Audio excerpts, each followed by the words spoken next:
नेपाल दर्पणमा साथी भोजेन्द्र बस्नेतसँगै अर्जुन पोखरेलको नमस्कार।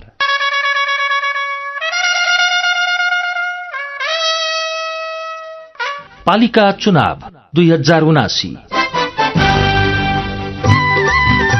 अब 9 दिन बाँकी।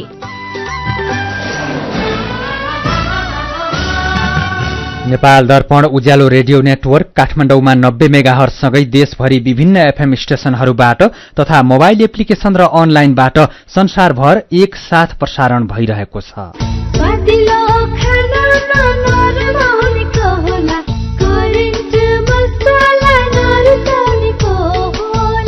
नेपाल दर्पणको साथमा करेन्ट मसला र करेन्ट चिया, स्वादको झट्का। नेपाल दर्पण सुरु गरौं मुख्य खबरका शीर्षकहरूबाट। चुनावलाई निष्पक्ष र स्वतन्त्र बनाउन आयोगलाई राष्ट्रपति भण्डारीको सुझाव। आफ्नो पार्टीले जितेमा 65 वर्षमै ज्येष्ठ नागरिक भत्ता दिने प्रधानमन्त्री देउवाको घोषणा। कांग्रेसले कसैलाई धोका नदिने दाबी। चुनाव र एमसीसीको विषयलाई लिएर विप्लव नेतृत्वको नेकपा टुक्रियो। असन्तुष्ट समूहद्वारा विप्लवलाई महासचिवबाट निष्कासन। धर्मेन्द्र वास्तुला संयोजक चयन। नेपाल र विश्व बैंक बीच 18 अर्ब 30 करोड़ रुपियाँको ऋण सम्झौतामा हस्ताक्षर। नेपालको अर्थतन्त्र श्रीलंकाको बाटोमा नभएको तर नकारात्मक सूचकलाई सही बाटोमा ल्याउनु पर्नेमा अर्थशास्त्री वाग्लेको सुझाव। श्रीलंकाको जस्तो समस्या हाम्रो हुँदै होइन, तर त्यो जुन शासकीय बाछिटाहरू छन् नि, कुशासनका हाम्रो नीतिगत कच्चापनका कुराहरू चाहिँ ठ्याक्कै मिल्दो रहेछ। रूसी इन्धन पूर्ण रूपमा निषेध गर्ने ईयूको प्रस्ताव। रूसलाई युद्ध अपराध रोक्न दबाव पुग्ने दाबी। ईयूको योजनामा ऊर्जा सुरक्षा नरहेको हंगेरीको भनाई। र जिम्बाब्वे ए-सँगको तेस्रो टी20मा नेपाल 8 विकेटले विजयी। आईपीएलमा चेन्नई र बेंगलोरको खेल चल्दै। च्याम्पियन्स लीगको सेमी फाइनलमा आज रियल मैड्रिड र म्यानचेस्टर सिटी खेल्दै। स्थानीय निर्वाचन 2079 का लागि कार्यसञ्चालनका आधारभूत मार्गदर्शनहरूका हस्ताक्षरकर्ताहरूको अनुरोध। विगतका अनुभवहरूमा विकास परियोजनाहरू र अग्रपंक्तिमा रहेका हाम्रा कर्मचारीहरूले निर्वाचनको दौरानमा विभिन्न पक्षबाट चन्दा तथा जिन्सी सहायता माग लगायत कार्य सञ्चालनका आधारभूत मार्गदर्शनहरू, बेसिक अपरेटिङ गाइडलाइन्स उल्लंघन हुने विभिन्न प्रकारका चुनौतीहरूको सामना गरेका छन्। हामी हाम्रा कार्यक्रमका तोकिएका उद्देश्य बाहेक कुनै पनि समूह, राजनैतिक दल र उनीहरूसँग आबद्ध संस्थाहरूलाई चन्दा वा जिन्सी सहायता लगायतका कुनै पनि कुराहरू दबाव वा आफ्नो इच्छाले दिँदैनौ। हाम्रा स्रोतबाट उपलब्ध गराइएका उपकरण, माल सामान र साधनहरू हाम्रो कार्यक्रममा उल्लेखित उद्देश्य बाहेक अन्य कार्यहरूमा प्रयोग गर्न पाइने छैन। हाम्रा सवारी साधनहरू विकासको कार्यक्रमसँग प्रत्यक्ष सम्बन्ध नभएका व्यक्ति वा सामानहरू ढुवानी गर्नका लागि प्रयोग गर्न पाइने छैन। हामी कार्य सञ्चालनका आधारभूत मार्गदर्शन हस्ताक्षरकर्ताहरू सबैमा कार्य सञ्चालनका आधारभूत मार्गदर्शनहरू, बेसिक अपरेटिङ गाइडलाइन्सको सम्मान गर्दै हाम्रो साझा प्रयासद्वारा विकासको गतिविधिहरूलाई पारदर्शी, निष्पक्ष र स्वतन्त्र रूपमा अगाडि बढाउन र नेपालको आउँदो निर्वाचनहरूलाई सफल पार्नमा सहयोग पुर्याउनका लागि आह्वान गर्दछौं। कार्य सञ्चालनका आधारभूत मार्गदर्शनहरूका हस्ताक्षरकर्ताहरू संयुक्त राष्ट्र संघ, नेपाल स्थित अन्तर्राष्ट्रिय विकास साझेदार संस्थाहरू र अन्तर्राष्ट्रिय गैर सरकारी संस्था संघ नेपाल। सम्बन्धको विकास त्यति बेला सम्भव हुन्छ जब हरेक आफ्नो र आफन्तहरूसँग निर्धक्क अनि खुलेर कुरा हुन्छ, चाहे त्यस्तो कुरा व्यक्तिगत होस् या व्यावसायिक हो। नेपाल टेलिकमको सर्र चल्ने वाइफाई, खर्र जाने बल्क एसएमएस, हुर चल्ने 4G इन्टरनेट, सलल जोडिने ती CUG नेटवर्क अनि आहा कति रमाइलो एनटीटीभी। बाँकी त सब मनको कुरा न हो। नेपाल टेलिकम, राष्ट्रको सञ्चार। उज्यालो रेडियो नेटवर्कबाट प्रसारण भइरहेको नेपाल दर्पणमा अब सुनौ पूरा खबर। राष्ट्रपति विद्यादेवी भण्डारीले पालिका चुनावलाई निष्पक्ष र स्वतन्त्र बनाउने गरी वातावरण मिलाउन निर्वाचन आयोगलाई सुझाव दिनुभएको छ। राष्ट्रपति निवास शीतल निवासमा आयोगका पदाधिकारीसँग भएको छलफलमा राष्ट्रपति भण्डारीले पालिका चुनावको लागि आयोगको तयारी सन्तोषजनक भएको उल्लेख गर्दै मतदाताले आफूले रोजेको उम्मेद्वारलाई निष्पक्ष र निर्वाध रूपमा मतदान गर्न पाउने हक अधिकारलाई सबै क्षेत्रबाट सम्मान गर्ने वातावरण बनाउन चनाखो रहनुपर्ने बताउनुभयो। राजनीतिक दल र उम्मेद्वारलाई जसरी पनि आफूले चुनाव जित्नुपर्छ भन्ने भावना भए पनि निर्वाचन आयोगले स्वच्छ, स्वतन्त्र र भयमुक्त वातावरणमा मत संकलन गरेर निष्पक्षताको प्रत्याभूति दिनुपर्नेमा रहेकोमा राष्ट्रपति भण्डारीले जोड दिनुभयो। यस्तै प्रमुख निर्वाचन आयुक्त दिनेश कुमार थपलियाले चुनावको तयारीका सबै काम अन्तिम चरणमा पुगेको राष्ट्रपतिलाई जानकारी गराउनु भएको थियो। प्रधानमन्त्री तथा नेपाली कांग्रेसका सभापति शेरबहादुर देउवाले आफ्नो पार्टीको सरकार बनेपछि 65 वर्ष माथिका नागरिकलाई ज्येष्ठ नागरिक भत्ता दिने बताउनु भएको छ। नेपाली कांग्रेस मोरङले विराटनगरमा गरेको आम सभालाई सम्बोधन गर्दै प्रधानमन्त्री देउवाले अन्तर्राष्ट्रिय मापदण्ड अनुसार नै 65 वर्ष माथिका ज्येष्ठ नागरिकलाई राज्यले विशेष सुविधा दिने गरे अनुसार नै भत्ता दिने बताउनुभयो। हामीले यसअघि नै 65 वर्ष माथिकालाई भत्ता दिने निर्णय गरेका थियौं। एमाले अध्यक्ष ओलीजीले मान्दै मान्नु भएन। देउवाले भन्नुभयो, आमसभामा देउवाले सुकुम्बासीलाई जग्गा दिन थालेको, विकास निर्माणले गति लिएको, सबै नागरिकलाई कोरोना विरुद्धको खोप दिएको लगायतका काम सरकारले गरेको बताउनुभयो। यस्तै उहाँले 5 दलीय गठबन्धन अहिलेको आवश्यकता भएकोले कसैले कसैलाई धोका दिन नहुने बताउनुभयो। केपी शर्मा ओलीको प्रतिगमनलाई 5 दल मिलेर परास्त गरेको र आफू प्रधानमन्त्री भएको भन्दै देउवाले गठबन्धन राष्ट्रिय आवश्यकता रहेको जिकिर गर्नुभयो। कांग्रेसले धोका खाए पनि अरू कसैले धोका नदिने भन्दै उहाँले गठबन्धनबारे शंका पैदा हुने काम गर्न नहुने बताउनुभयो। अहिले कसैको डर र त्रास नभएको अनुभूति नागरिकले गरेको बताउँदै उहाँले प्रजातन्त्रको फल गाउँ तहसम्म पुर्याउन गठबन्धन बनेको धारणा राख्नुभयो। 6वटा महानगरपालिका मध्ये वीरगञ्ज मध्य प्रदेशको एकमात्र महानगर हो। वीरगञ्जको चुनावी परिणामले सिंगो मध्य प्रदेशका 8वटै जिल्लामा असर पार्ने भएकोले दलहरू आफूले जित निकाल्ने उद्देश्यका साथ प्रचारमा व्यस्त छन्। वीरगञ्जमा सत्ता गठबन्धन एकातिर तथा एमाले र लोकतान्त्रिक समाजवादी पार्टी अर्कोतिर छन्। मेयरमा एमालेबाट विजय सरावगी, जसपाबाट राजेशमान सिंह र राप्रपाबाट गिरीश गिरीबीच मुख्य प्रतिस्पर्धा हुँदैछ। सुनौ वीरगञ्जका यिनै मुख्य प्रतिस्पर्धी उम्मेद्वारका चुनावी प्रतिबद्धता। म नेकपा एमालेको नगर प्रमुखको प्रत्याशी वीरगञ्ज महानगरपालिकाको विजय कुमार सरावगी हो। एउटा त मैले सबै कुराहरू बुझिसकेका छु, काम गराइ मेरो म बुझेको छु सबै नगरपालिकाको। भोलिको दिनमा जुन कामहरू सुरुवात भएका छन्, सबै जुन राम्रा ढंगले बढेका छन्, उसको निरन्तरताको लागि पनि मेरो उम्मेदवारी मतलब एउटा भनौँ नि मजबुत ढंगले मैले राखेको छु। दोस्रो कुरा के छ, वीरगञ्ज अब साँगुरो भइसकेको छ। पुरानो वीरगञ्जको सहर चाहिँ त्यो नयाँ वीरगञ्ज बसाउनको लागि पनि एउटा ग्रेटर वीरगञ्जको अवधारणा जुन मैले ल्याएको छु, त्यसको लागि वीरगञ्जको जुन शीर्षिया नदी छ, जुन लाइफ लाइन भन्छौँ हामीहरू, त्यसको बागमती करिडोर जस्तै उसलाई पनि बनाउनको लागि पनि एउटा 1200 करोडको त्यो योजना हामी अगाडि सार्दैछौँ। त्यो पनि अगाडि बढेको छ। त्यसको लागि पनि र वीरगञ्ज महानगरपालिका जुन महानगरपालिका एउटा राजनीतिक कारणले भनौँ नि छिटो छिटो हतारमा चाहिँ जुन घोषणा भयो आजभन्दा 5 वर्ष अगाडि, त्यो महानगरपालिका अहिलेसम्म 20% पनि त्यो स्पेसिफिकेसनमा मिल्दैन जुन नेपाल सरकारको कानूनमा लेखिएको छ। अब यो 80% को मिट गर्नको लागि भए पनि यो 5 वर्षको लागि अलिकति बुझेकै मान्छे चाहिन्छ वीरगञ्जमा भनेर पनि मैले आफ्नो उम्मेदवारी दिएको छु। नमस्ते, मेरो नाम राजेशमान सिंह, म वीरगञ्ज महानगरपालिकाको नगर प्रमुखको प्रत्याशी र म अहिले जनता समाजवादी पार्टीको तर्फबाट गठबन्धनको तर्फबाट मेयरको साझा प्रत्याशी छु र मलाई वीरगञ्जवासीको जुन समस्या छ त्यो समस्या निदान गर्नको लागि, खास गरी वीरगञ्जको पहिचान गुमेको छ त्यो वीरगञ्जको पहिचान कायम गर्न र वीरगञ्जका जनताहरूले जुन चाहिँ अहिलेसम्म महसुस गर्न सकेका छैनन् कि स्थानीय सरकारले को महसुस गर्न सकेका छन्, त्यो महसुस गराउनको लागि वीरगञ्जमा सर्वसुलभ तरिकाले शिक्षा सर्वसाधारण जनतासम्म पहुँच पुगोस्, स्वास्थ्य सर्वसाधारण जनतासँग सर्वसुलभ तरिकाले पुर्याउनको लागि, त्यस्तै सरसफाइले गर्दाखेरि चाहिँ वीरगञ्जको जुन पहिचान गुमेछ त्यसको लागि पनि मेरो उम्मेदवारी रहेको छ। कसरी वीरगञ्जमा सरसफाइ हुन्छ, खुल्ला ढलहरू, डुबानको क्षेत्रहरू जुन छ त्यो सब निकासको लागि।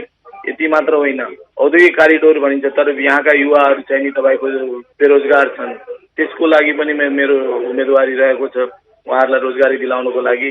त्यस्तै महिला सशक्तिकरणको लागि जुन महिलामा जुन साक्षरता अभियान एउटा चलाउनको लागि, त्यस्तै वीरगञ्जका जनताहरूलाई जुन चाहिँ नि करको मारबाट जुन चाहिँ नि मार बेहोरिरहनु परेको छ त्यसबाट पनि चाहिँ उन्मुक्ति दिलाउनको लागि मेरो उम्मेदवारी रहेको छ। नमस्ते, मेरो नाम गिरीश गिरी, म वीरगञ्ज महानगरपालिकाबाट राष्ट्रिय प्रजातन्त्र पार्टीको तर्फबाट मेयर पदमा उम्मेद्वार भएको छु।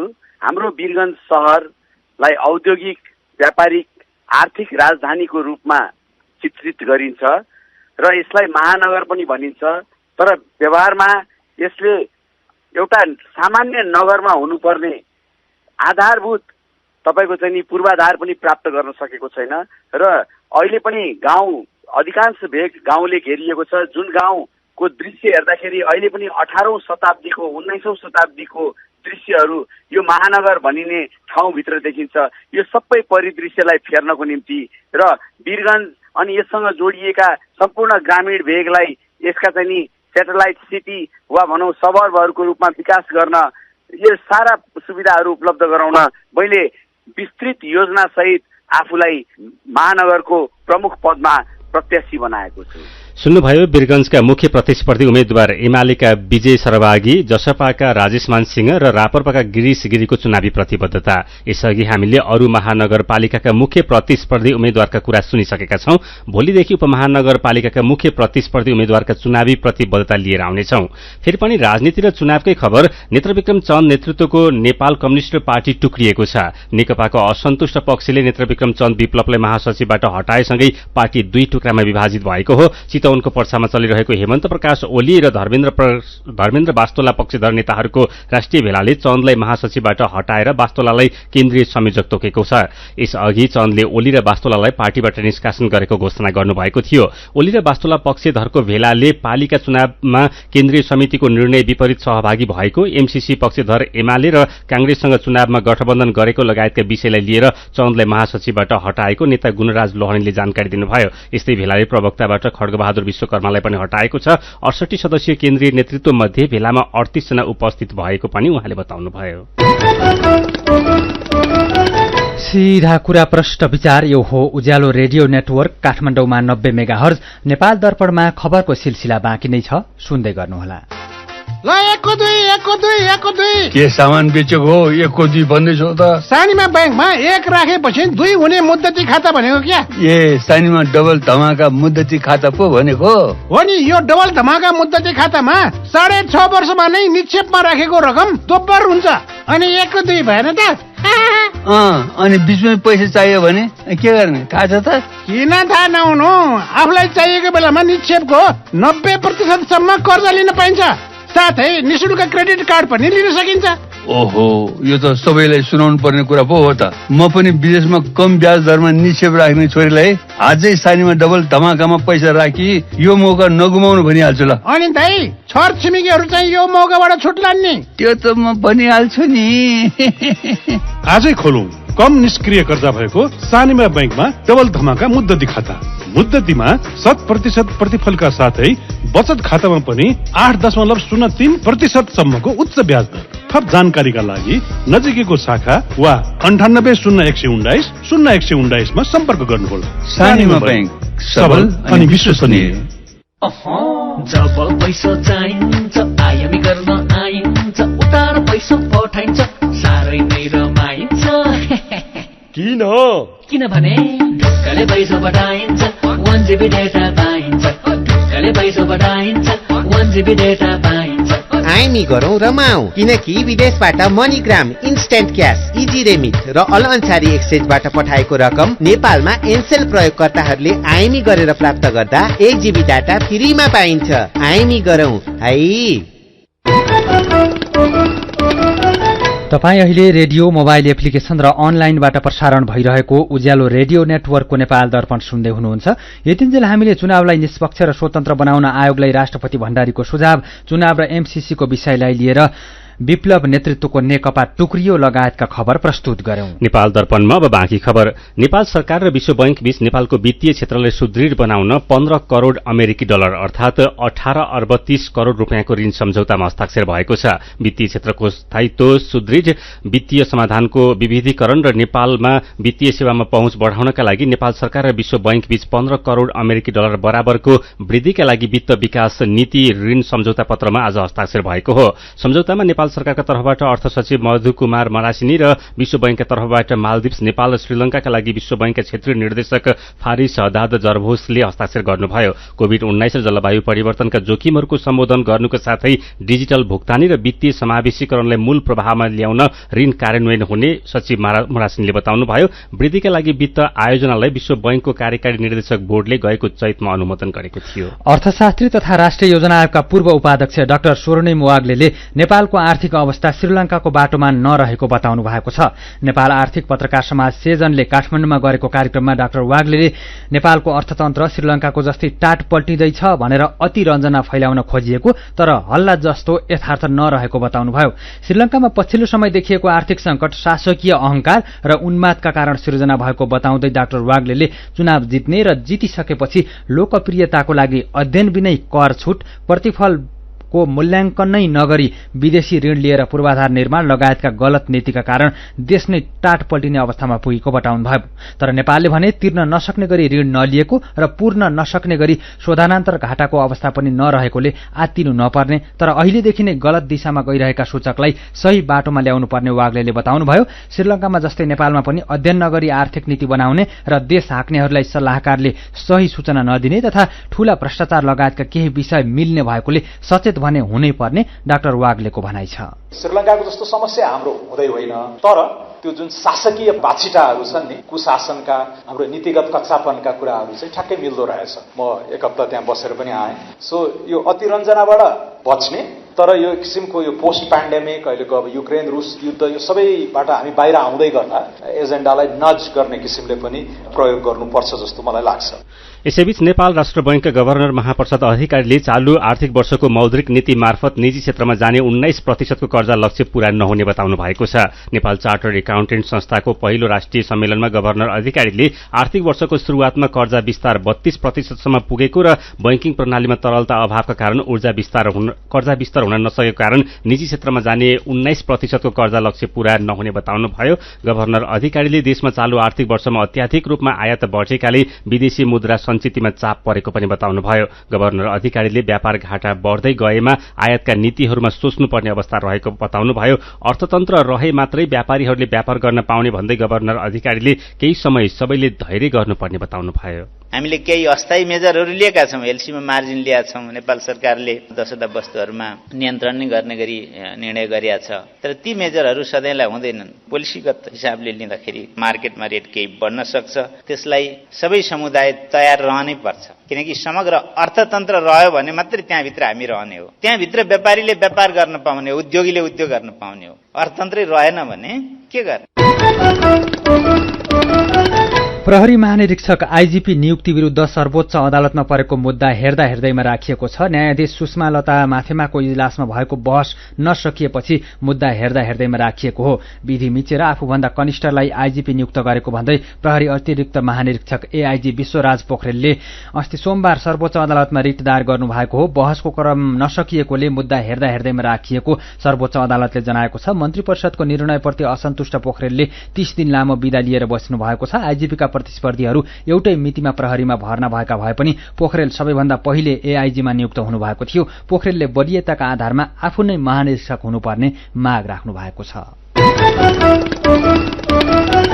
काभ्रेमा बस र जीप ठोकिँदा 5 जनाको ज्यान गएको छ, 18 जना घाइते भएका छन्। बीपी राजमार्ग अन्तर्गत रोशी गाउँपालिका वडा नम्बर 11 मा भारतीय तीर्थयात्री लिएर काठमाडौँबाट भारततर्फ जाँदै गरेको यूपी 58T8181 नम्बरको गाडी र सिन्धुलीबाट काठमाडौँतर्फ आउँदै गरेको ना 1J 4210 नम्बरको जीप आपसमा ठोकिएका जिल्ला प्रहरी कार्यालयका प्रहरी नायब उपरीक्षक हरि खतिवड़ाले जानकारी दिनुभयो। ज्यान गुमाउनेहरूमा सिन्धुलीको कमलामाई नगरपालिका वडा नम्बर 7 का 30 वर्षका विक्रम श्रेष्ठ, जीप चालक कमलामाई नगरपालिका वडा नम्बर 4 का 45 वर्षका हरिबहादुर बल, सुनकोशी गाउँपालिका वडा नम्बर 1 का 44 वर्षकी प्रमिला नेपाली, रामेछापको खाँडादेवी गाउँपालिका वडा नम्बर 8 का 30 वर्षकी सम्झना भूषाल र सम्झनाका छोरा 6 वर्षका संगीत भूषाल रहेका खतिवड़ाले बताउनुभयो। उनीहरू सबै जीपमा सवार हुन्। यसैबीच जुम्लामा घरको जग हाल्दै गर्दा आएको पहिरोले 2 जना बालकको ज्यान गएको छ। तिला गाउँपालिका वडा नम्बर 2 का रणबहादुर बोहराको घरको जग हाल्दै गर्दा पहिरो खस्दा खेलिरहेका 2 जना बालकको ज्यान गएको जिल्ला प्रहरी कार्यालय जुम्लाले जनाएको छ। ज्यान गुमाउनेहरूमा रणबहादुर बोहराका 3 वर्षका छोरा शिशिर बोहरा र बोहराका छिमेकीका छोरा हिमिश रावत रहेका छन्। सीधा कुरा प्रश्न विचार यो हो उज्यालो रेडियो नेटवर्क काठमाडौँमा 90 मेगाहर्ज। नेपाल दर्पणमा मेरो पनि भन्नु छ सँगै खबरको सिलसिला बाँकी नै छ, सुन्दै गर्नुहोला। क्वालिटी र स्वादमा कुनै सम्झौता नगरी तपाईहरूको अर्डर अनुसारको फूड, ड्रिंक्स तथा बेकरीका आइटमहरू 24 घण्टा जुनसुकै समयमा काठमाडौँ उपत्यका भित्र हजुरहरूले चाहेको स्थानमा डेलिभरी गर्न हामी तयार बसेका छौं। अब हजुरहरूको मायाले हाम्रो सेवा चितवनमा पनि विस्तार भएको जानकारी गराउँदछौ। लाटो कोसेरो, जो रातभर नसुती तपाईहरूको सेवामा हाजिर छ। www.latokoserofoods.com। फोन 984737 79890 98010 79890। सबै नेपालीको बचत खाता अब बचत खातामै अविश्वसनीय उच्चतम ब्याज दर। ग्लोबल आईएमई बैंकको सबै नेपालीको बचत खातामा पाउनुहोस् 8.03% को वार्षिक ब्याज दर। आजै ग्लोबल आईएमई बैंकमा बचत गरी उच्चतम प्रतिफल प्राप्त गर्नुहोस्। ग्लोबल आईएमई बैंक, सबैका लागि बैंक। जहाँ जता रहे पनि, जति दौडधोप गरे पनि, नभुलौ है आराम चाहिन्छ। त्यसका लागि क्लासिक म्याट्रिस छ, त्यसका लागि क्लासिक म्याट्रिस छ। हो, बिहानदेखि साँझसम्मको काम र थकानबाट हामीलाई विश्राम पनि चाहिन्छ। आरामदायी निन्द्रा र ताजा बिहानीका लागि क्लासिक म्याट्रिस, क्लासिक इन्डस्ट्रिज प्राली। थोरै बचत धेरै कायदा, बीमाका छन् फाइदै फाइदा। सरकारी स्वामित्व र बीमाको क्षेत्रमा विश्वसनीय नाम राष्ट्रिय बीमा संस्थान। जीवन बीमाका लागि आजै राष्ट्रिय बीमा संस्थान रामशाहपथ काठमाडौँ वा नजिकैको शाखामा सम्पर्क गरौं। विभिन्न रेडियो स्टेशनबाट मेचीदेखि महाकालीसम्म र मोबाइल एप्लिकेशन तथा अनलाइनबाट संसारभरि एकसाथ प्रसारण भइरहेको नेपाल दर्पणमा तपाईंलाई फेरि स्वागत छ। अब बाँकी खबर। आजबाट रातो महेन्द्रनाथको रथयात्रा शुरू भएको छ। रथारोहण गरेको 4 दिनपछि रथ तान्न शुरू गरिएको हो। ललितपुरको पुल्चोकबाट रथारोहण गरी महेन्द्रनाथको रथयात्रा गाबहल, मंगलबजार, सुन्धारा, लगनखेल, इटीटोल हुँदै जावलाखेलमा पुर्याएर भोटो देखाइन्छ। यससँगै महेन्द्रनाथलाई सानो खटमा राखी बुङमतीमा लगिएपछि यात्रा समापन हुन्छ। रातो महेन्द्रनाथलाई 32 हातका साथै 48 फिट लामो रथमा विराजमान गराइन्छ। महेन्द्रनाथको रथयात्राको चलन विक्रम सम्मत 800 सालमा नरेन्द्रदेवको छोरा राजा बरदेवले शुरू गरेको बताइन्छ। सरकारले वैशाख 30 गते हुने पालिका चुनावमा सबै मतदान केन्द्र नजिकै खोप केन्द्र पनि राख्ने भएको छ। मन्त्रालय स्वास्थ्य तथा जनसंख्या मन्त्रालयका प्रवक्ता डाक्टर संगीता कौशल मिश्राले सबै मतदान केन्द्रमा खोप केन्द्र राखेर कोरोना विरुद्धको खोप लगाउने जानकारी दिनुभयो। यसैबीच पछिल्लो 24 घण्टामा थप 19 जनामा कोरोना संक्रमण पुष्टि भएको छ। पीसीआर र एन्टिजेन गरी 3821 जनाको नमूना परीक्षण गर्दा 19 जनामा संक्रमण पुष्टि भएको स्वास्थ्य मन्त्रालयले जनाएको छ। थप 18 जना संक्रमित निको भएसँगै सक्रिय संक्रमितको संख्या 217 जनामा झरेको छ। पछिल्लो 24 घण्टामा कोरोना भाइरसको संक्रमणका कारण थप 1 जनाको ज्यान गएको छ। 24 घण्टामा थप 30,656 जनाले कोरोना विरुद्धको खोप लगाएको विवरण प्राप्त भएको मन्त्रालयले जनाएको छ। बर्दियाको भुरीगाउँ बजार नजिकै सिंहवाहिनी चोकमा ट्रकको ठक्करबाट ई रिक्सामा सवार 1 जनाको ज्यान गएको छ। रा 1 183 नम्बरको ट्रकले भे 195 नम्बरको ई रिक्सालाई ठक्कर दिँदा बर्दिया ठाकुरबाबा नगरपालिका वडा नम्बर 2 की 49 वर्षकी पिउली धितालको ज्यान गएको जिल्ला प्रहरी कार्यालय बर्दियाले जनाएको छ। अपरिचित व्यक्तिले फोन गरेर बम राखेको हल्ला फैलाएपछि आज बिहान त्रिभुवन अन्तर्राष्ट्रिय विमानस्थलको आन्तरिक उडान केही बेर प्रभावित भएको छ। बिहान विदेशबाट पहिचान नखुलेका व्यक्तिले फोन गरेर विमानस्थलको आन्तरिक टर्मिनल बिल्डिङतर्फ 7 ठाउँमा बम राखेको सूचना दिएपछि आन्तरिक उडान अवतरण सेवा झण्डै 1 घण्टा बन्द भएको थियो। शेयरबजार परिसूचक निफ्टी आज 31.76 अंकले घटेर 2275.68 बिन्दुमा झरेको छ। 233 वटा कम्पनीका 36,02,000 किता शेयर 1 अर्ब 26 करोड 92 लाख रुपियाँमा कारोबार भएका छन्। मेरो पनि भन्नु छ। आजको मेरो पनि भन्नु छमा हामीले घर दैलो अभियानमा रहेका उम्मेद्वारलाई तपाईले नै दिनुभएका सुझाव र प्रतिक्रियालाई समेटेका छौं। प्रकाश सुवेदीको सुझाव छ, चुनावमा राजनीतिक पार्टीहरूको स्वार्थ जे जस्तो देखिए पनि जितेका उम्मेद्वारले सबैलाई समेटेर जान सकुन्, समग्रमा स्थानीय क्षेत्रको विकास गर्न सकुन्।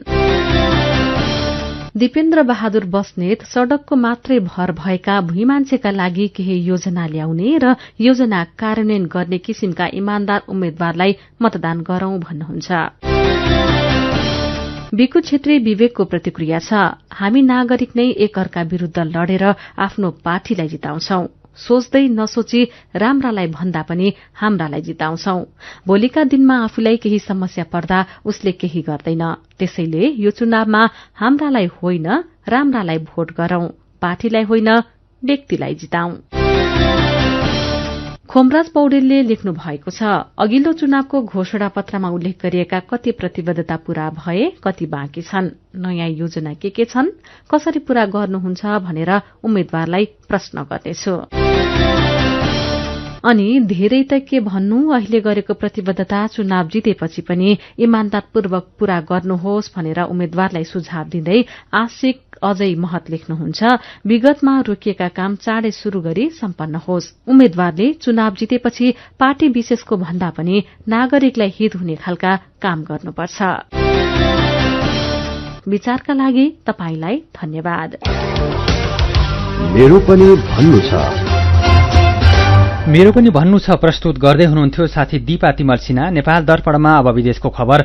युरोपियन युनियन ईयूले रूसी इन्धन पूर्ण रूपमा निषेध गर्ने प्रस्ताव गरेको छ। युरोपियन कमिसनका अध्यक्ष उर्सुला भोन डेर लेयनले रूसबाट युरोपमा हुने क्षति न्यूनीकरणको लागि रूसी खनिज तेल पूर्ण रूपमा निषेध गर्ने र युद्ध अपराधका संदिग्धहरूलाई प्रतिबन्ध लगाउने सहितका कड़ा कदम चाल्ने प्रस्ताव गर्नुभएको बीबीसीले जनाएको छ। आउँदो 6 महिनाभित्र रूसी कच्चा तेल रोक्ने र चरणबद्ध रूपमा अरू प्रतिबन्धहरू लगाउने उहाँको प्रस्ताव छ। युरोपेली संसदमा सम्बोधन गर्दै अध्यक्ष लेयनले ईयूको कदमले रूसका सबै युद्ध अपराधीहरूलाई जवाफदेही बनाउने बताउनुभयो। ईयूले रूसी तेल र ग्यासबाट आफूलाई कसरी छुटकारा दिने भन्नेमा हप्तौंदेखि छलफल गरिरहेको छ। ईयूले सन् 2022 को अन्त्यसम्ममा ग्यास आयात 2/3 घटाउने बाचा गरिसकेको छ। अहिले रूसी तेलमा निर्भर स्लोभाकिया र हंगेरीलाई वैकल्पिक आपूर्तिकर्ता खोज्न थप 1 वर्षको समय दिइनेछ, तर हंगेरियन सरकारका प्रवक्ताले रूसी ग्यास विस्थापनको योजना वा ग्यारेन्टीहरू नदेखेको बताउनु भएको बीबीसीले जनाएको छ। ईयूको योजना कार्यान्वयन गर्न सदस्य राष्ट्रको स्वीकृति चाहिन्छ। ईयूले यसअघि नै रूसी बैंकको कारोबार लगायतका अरू थुप्रै प्रतिबन्ध लगाइसकेको छ। किर्गिस्तानमा विषाक्त खानाका कारण 35 जनाको ज्यान गएको छ। एउटै पसलबाट किनेर लगेको खाना खाँदा उनीहरूको ज्यान गएको समाचार संस्था सिन्हुवाले जनाएको छ। थप 18 जना बिरामी परेका छन्। उनीहरूको उपचार भइरहेको किर्गिस्तानका सरकारी अधिकारीले बताएका छन्। ज्यान गुमाउनेहरू धेरैजसो 14 वर्षभन्दा कम उमेरका रहेका छन्। प्रहरीले विषाक्त खानेकुरा बेच्ने व्यापारीलाई पक्राउ गरेर पसल बन्द गरेको छ। पसलमा थप 1000 पोका खानेकुरा भेटिएको र त्यो सबै विषाक्त भएको आशंकामा अनुसन्धान भइरहेको किर्गिस्तान प्रहरीले जनाएको छ। अब खेल खबर। जिम्बाब्वे ए सँगको तेस्रो तथा अन्तिम टी20 अभ्यास खेलमा नेपाल 8 विकेटले विजयी भएको छ। जिम्बाब्वे ए ले दिएको 137 रनको लक्ष्य नेपालले 15 ओभर 5 बलमा 2 विकेट गुमाएर भेटायो। नेपालका लागि आसिफ शेखले नट आउट 87 रन बनाए। यस्तै कुशल भुर्तेल 34 र बसिर अहमद 10 रनमा आउट भए। यसअघि त्रिवी क्रिकेट मैदानमा टस हारेर पहिले ब्याटिङको निम्तो पाएको जिम्बाब्वे ए ले निर्धारित 20 ओभरमा 7 विकेट गुमाएर 136 रन बनायो। बलिङतर्फ नेपालका सन्दीप लामिछानेले 2 तथा सोमपाल कामी र बसर अहमदले 1-1 विकेट लिए। जिम्बाब्वे ए का 3 जना खेलाडी रन आउट भए। यो सँगै 3 खेलको श्रृंखला 1-1 को बराबरीमा सकिएको छ। पहिलो टी20 खेलमा नेपाल जिम्बाब्वेसँग 6 विकेटले पराजित भएको थियो भने दोस्रो खेल वर्षाका कारण रद्द भएको थियो। नेपाल र जिम्बाब्वे ए बीच पर्सिदेखि 3 खेलको 1 दिवसीय श्रृंखला पनि हुँदैछ। विश्वकप क्रिकेट लीग 2 अन्तर्गत अमेरिकासँग हुने त्रिदिवसीय 1 दिवसीय श्रृंखलाको तयारीमा रहेको नेपालले जिम्बाब्वे ए सँग अभ्यास खेल खेलिरहेको हो। क्रिकेटकै अर्को प्रसंगमा इन्डियन प्रिमियर लीग आईपीएल क्रिकेटमा अहिले चेन्नई सुपर किङ्स र रोयल च्यालेन्जर्स बेंगलोर खेलिरहेका छन्। पुणेमा चेन्नईले टस जितेर फिल्डिङ रोजेपछि पहिले ब्याटिङ थालेको बेंगलोरले सामान्य प्रदर्शन गरेको छ। उसले ताजा अवस्थामा 9 ओभर 3 बलको खेल सकिँदा 2 विकेट गुमाएर 78 रन बनाएको छ। बेंगलोरका विराट कोहली 30 रन बनाएर खेलिरहेका छन्। यसअघि फाफ डु प्लेसिस 38 र ग्लेन म्याक्सवेल 3 रनमा आउट भए। बेंगलोर 10 खेलमा 10 अंकसहित 6औं स्थानमा छ। 9 खेलमा 6 अंक रहेको चेन्नई पुछारबाट दोस्रो स्थानमा रहेको छ। र च्याम्पियन्स लीग फुटबलको सेमिफाइनल अन्तर्गत दोस्रो लेगमा आज रियल मड्रिड र म्यानचेस्टर सिटी खेल्दैछन्। खेल राति पाउने 2 बजे रियलको घरेलु मैदान सिन्टियागो बर्नवेउमा हुनेछ। पहिलो लेगमा सिटी 4-3 गोलले विजयी भएको थियो। रियल मड्रिडले अहिलेसम्म 13 पटक च्याम्पियन्स लीगको उपाधि जितिसकेको छ भने सिटीले अहिलेसम्म उपाधि जितेको छैन। सिटी गएको सिजनमा फाइनलमा चेल्सीसँग पराजित भएको थियो। गए राति भएको खेलमा भिल्ला रियललाई हराउँदै लिभरपुल फाइनलमा पुगेको छ। खेल खबरसँगै उज्यालो रेडियो नेटवर्कबाट प्रसारण भइरहेको नेपाल दर्पणको समय सकिनै लागेको छ। बिदा हुनु अघि आजका मुख्य खबरका शीर्षकहरू फेरि एकपटक। चुनावलाई निष्पक्ष र स्वतन्त्र बनाउन आयोगलाई राष्ट्रपति भण्डारीको सुझाव। आफ्नो पार्टीले जितेमा 65 वर्षमै ज्येष्ठ नागरिक भत्ता दिने प्रधानमन्त्री देउवाको घोषणा। कांग्रेसले कसैलाई धोका नदिने दाबी। चुनाव र एमसीसीको विषयलाई लिएर विप्लव नेतृत्वको नेकपा टुक्रियो। असन्तुष्ट समूहद्वारा विप्लवलाई महासचिवबाट निष्कासन। धर्मेन्द्र वास्तोला संयोजक चयन। नेपाल र विश्व बैंक बीच 18 अर्ब 30 करोड रुपियाँको ऋण सम्झौतामा हस्ताक्षर। नेपालको अर्थतन्त्र श्रीलंकाको बाटोमा नभएको तर नकारात्मक सूचकलाई सही बाटोमा ल्याउनु पर्ने अर्थशास्त्री वाग्लेको सुझाव। रुसी इन्धन पूर्ण रूपमा निषेध गर्ने ईयूको प्रस्ताव। रुसलाई युद्ध अपराध रोक्न दबाव पुग्ने दावी। ईयूको योजनामा ऊर्जा सुरक्षा नरहेको हंगेरीको भनाई। र जिम्बाब्वे एसँगको तेस्रो टी20मा नेपाल 8 विकेटले विजयी। आईपीएलमा चेन्नई र बेंगलोरको खेल चल्दै। च्याम्पियन्स लीगको सेमिफाइनलमा आज रियल मैड्रिड र म्यानचेस्टर सिटी खेल्दै। आजको नेपाल दर्पण सकिएको छ। प्रविधिमा साथ दिने साथी संघर्ष विष्टसँगै हामी भोजेन्द्र बस्नेत र अर्जुन पोखरेल पनि बिदा हुन्छौं। कोरोना विरुद्धको खोप लगाउन छुट्नु भएको छ भने आफ्नो वाडामा सम्पर्क गर्नुहोला। नमस्कार।